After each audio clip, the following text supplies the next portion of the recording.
Uhaw sila guys. Umiinom sila ng tubig. Kailangan talaga ng tubig nila guys. Uhaw na nila. Yung pinapainuman ko guys, yung ano lang muna guys, yung yung nilalagyan ng ice cream guys, yung plastic niya, yun ang pinapainuman ko guys. Dahil wala pa akong painuman yung commercial talaga guys, yung binibitin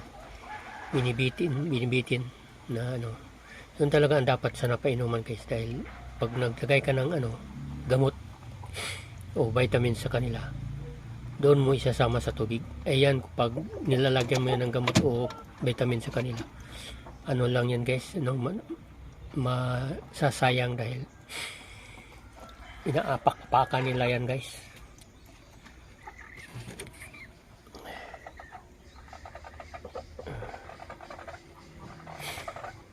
Itong bahay niya guys, DIY ko lang ito guys.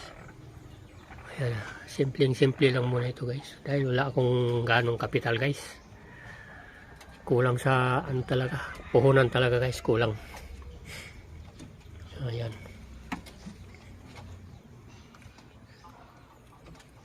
Dalawang babae at saka isang lalaki guys.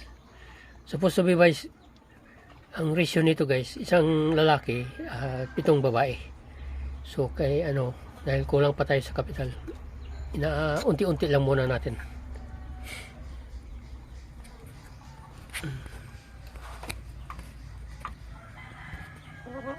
Kahit wala tayong ganong malaking kapital guys, kapag umpisa tayo, dahan-dahan lang guys. Hindi naman ito lumbaan guys, di ba?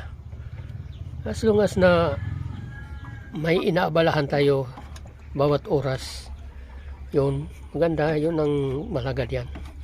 Hindi tayo nagtambay, hindi nasasayang ang oras natin.